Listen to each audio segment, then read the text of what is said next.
Hey guys, what's up? I'm back. Okay, so today I'm talking about Lord of Shadows by Cassandra Clare, second book in the Dark Artifices series. Go read all of Cassandra Clare's books before you read this, and then come back and we can all discuss it. Let's just get right into it. Yeah, this is going to be a spoilery discussion.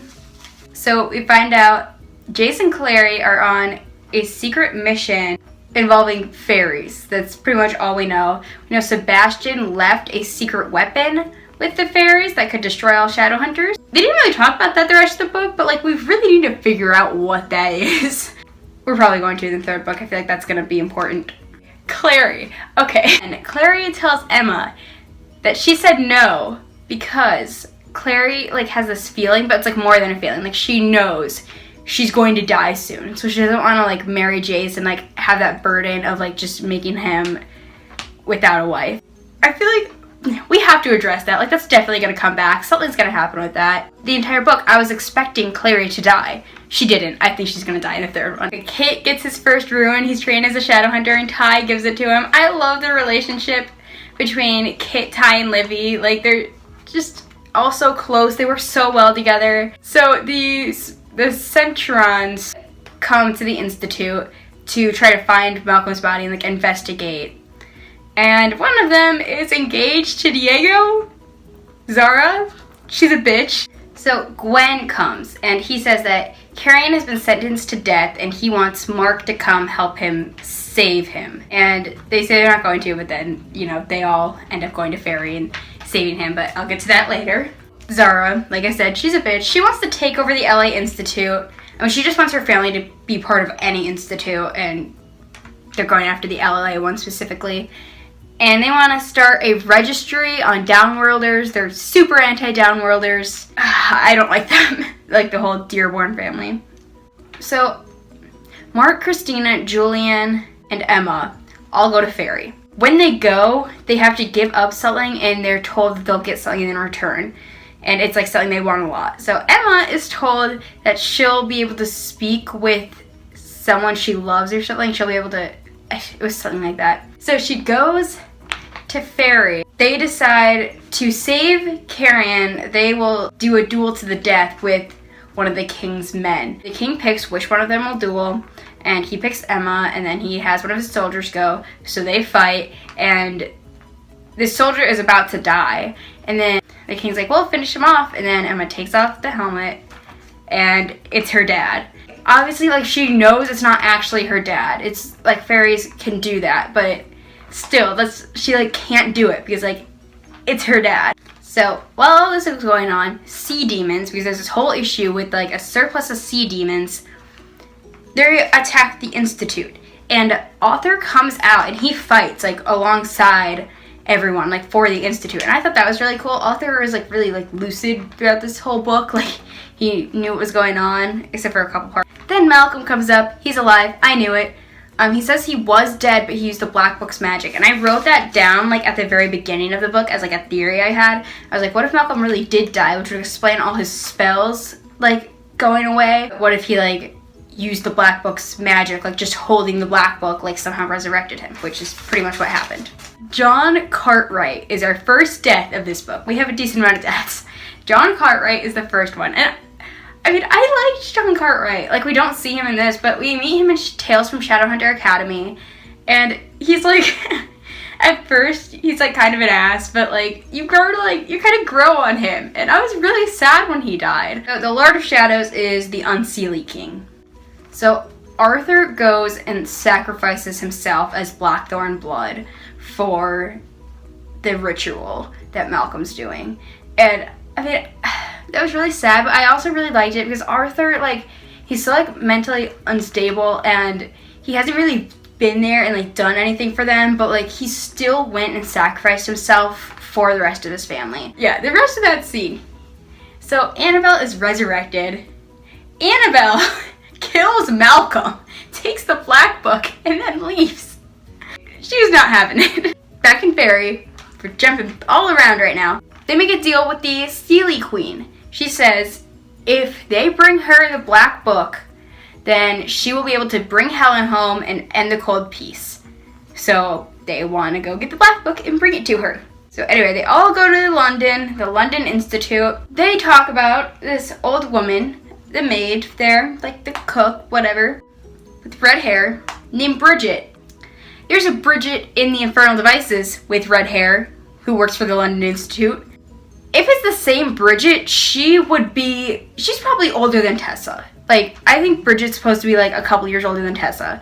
So she would be like 180 probably. And I was like waiting for like her to sing one of her songs.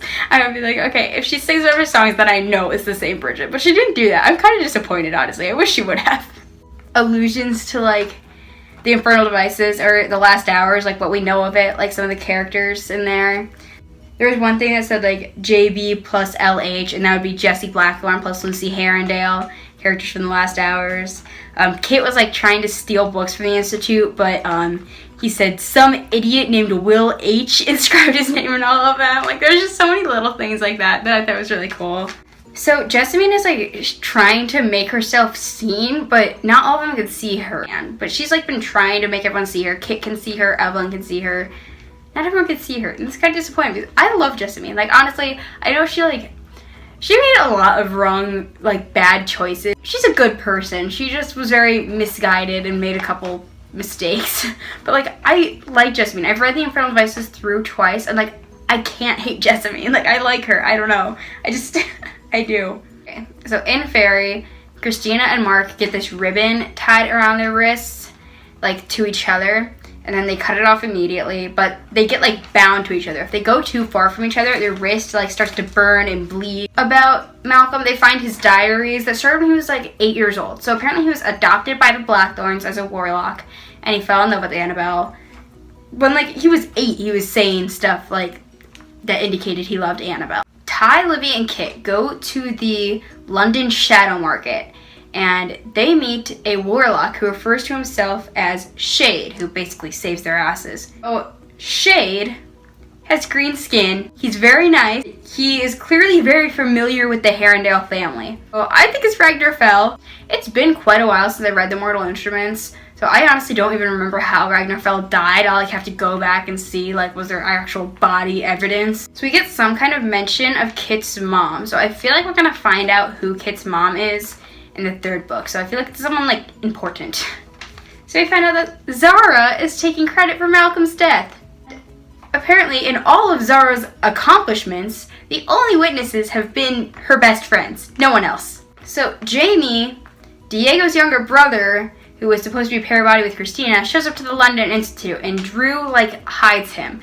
And I really liked that relationship. Like, I honestly really hope that, like, Drew and Jamie end up together. This part, Emma and Julian discussing family mottos. Because, you know, the Blackthorns family motto is, a bad law is no law. So Emma and Julian are, like, what are other family mottos? And, like, the Lightwood family motto, we mean well. Of Herondale, chiseled but angsty. That's very Herondale. Okay, so Carrion goes and talks to his brother Aiden, and Christina follows, and then Eric, Carrion and Aiden's other brother, like their evil brother, comes up and basically like attacks Christina. Carrion basically has to kill Christina, but instead he kills Eric. So the Unseelie King sent these people to find the Black Book. Well, they're fairies. They sleep all the time. They're awoken when the Unseelie King like needs them to find something. So they go on a mission to find the Black Book, and they run into Emma and Julian. And Emma kills one. Like, there's 7 of them, and they have been alive like pretty much since the beginning of time. No one's ever killed one of them. Like, Cortana does a bunch of crazy shit in here. And then Livy, Kit, and Ty encounter the other ones who aren't battling Emma and Julian. And one of them recognizes Kit. He says, like, I know you, I know your face. So I think that might have something to do with Kit's mom. So I find out that Diego's engagement is not anything of love. Zara is engaged to him because they have a family heirloom that allows Shadowhunters to go into Fairy undetected. And Diego is engaged to Zara because he wants to kind of like destroy the cohort from within. Jamie is on the run with this heirloom so that Zara can't get to it. So we find out that there is a way to break the pair body bond. The spell for it is in the Black Book, but it would break every pair body bond. Like, of all Shadowhunters. And we don't want that. Like, we don't want, like, Clary and Simon to be broken up. Well, I mean, if Clary dies, then, like, that's gonna happen anyway. We find out about Diana. We find out that she's transgender. And the reason she can't take over the Institute is because to go through this procedure, she went to mundane doctors, which is, like, strictly prohibited. In order to be initiated into an Institute, you have to hold the mortal sword and you have to, like, say all this stuff, just, like, basic stuff. Like, you have to say, like what your birth given name was, and her birth given name was David. So then she'd have to explain all that, and she'd be probably exiled and stripped of her marks if they knew that she had done this. So Carrion tries to summon Aiden, and the Unseelie King comes instead. And Carrion ends up getting all his memories back. He remembers, like, all the, like, bad shit he did. Now he, like, thinks that everyone's using him. So Emma and Julian, one of them would have to be exiled for the bond to, like, weaken. So they decide they want to do that. And they talk to Magnus, and Magnus says explain their situation to Robert Lightwood and see if one of them can be exiled. Mark, Christina, and Carrion. Is that, like, going in, like, a love triangle direction, but, like, a lot different kind of love triangle? Like, they're all attracted to each other. So it's kind of strange, but I like that. So Annabelle comes back, and she has this letter from Ty, and that's why she came back. Julian convinces her to testify in front of the council. Shit starts hitting the fan at this council meeting. Emma and Julian go up to Robert Lightwood, and they ask him if Emma can be exiled. He's like, that's a strange request, but okay. He's actually, like, really understanding. So, you know, they're like, okay, well, we have this, like, big shit to deal with. Like, we'll figure that out later.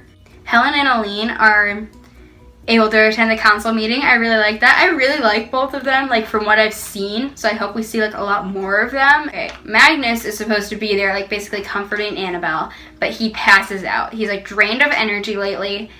And it's definitely something the cohorts are doing to warlocks, because Magnus is drained of energy. Tessa's been saying that she's really drained of energy. So they're under trial of the Mortal Sword, and the cohort is so rude. Like, you keep interrupting, and they're like, oh, Annabelle's not a real Shadowhunter. It's like, she clearly is, and they're, like, trying to explain, but they don't let anyone get a sentence out. Like, they're so annoying. Like, it's not even just annoying, like, they're rude, and, like, it's terrible. And then she starts to testify, and then she gets so overwhelmed, she stabs Robert Lightwood with the mortal sword. Then he died. Okay, this situation literally could have gone so differently. Like, if people didn't believe Annabelle, they should have just called Zara to the stand, put her under the mortal sword, and asked her what happened.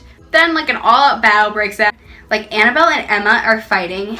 Annabelle has the mortal sword, Emma has Cortana. Cortana shatters the Mortal Sword, which was given to Shadowhunters by the Angel himself at the beginning of Shadowhunterdom.